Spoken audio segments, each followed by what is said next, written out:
écouter frère, moi. Manioc.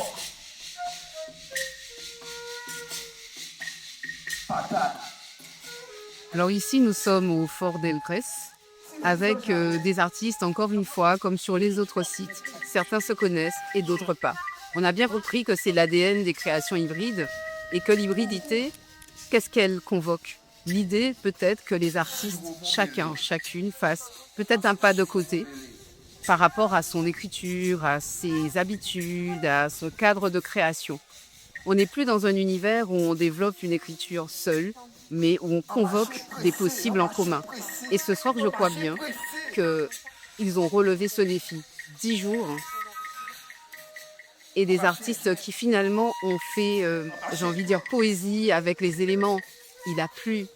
Et en même temps, dans cette pluie, on a vu une danse, quelque part de la pluie, une danse qui faisait écho à l'environnement. Et je crois qu'il y avait une belle poésie qui à la fois interrogeait des rythmes très engagés, enracinés. On a côtoyé des voix traditionnelles tout en mêlant d'autres mondes, d'autres espaces et d'autres temps finalement parce qu'ils nous ont invités à déjouer le temps, à faire un pas, nous aussi de côté, et en se disant que le temps, il est étendu, il est là où finalement le passé, le présent et le futur essaient de conjuguer des réponses. Je fais partie des résidents qui étaient au fort d'Elgrès.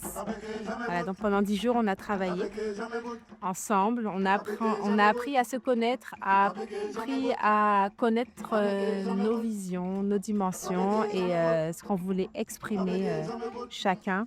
Donc on a fait un mélange, on s'est écouté et puis on a essayé d'exprimer en tout cas ce qu'on souhaite pour la Guadeloupe de demain.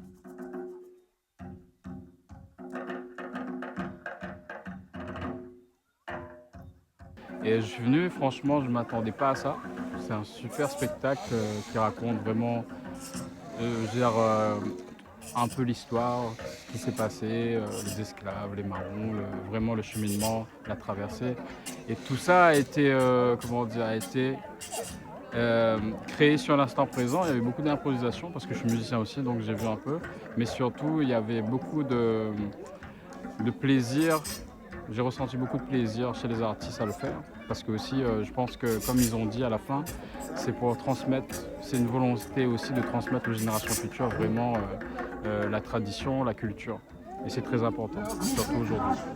Et c'est très bien qu'ils ont fait ça par la danse, par la percussion, par le goka, par tout ce qui est traditionnel, tout ce que nos ancêtres nous ont transmis jusqu'à aujourd'hui.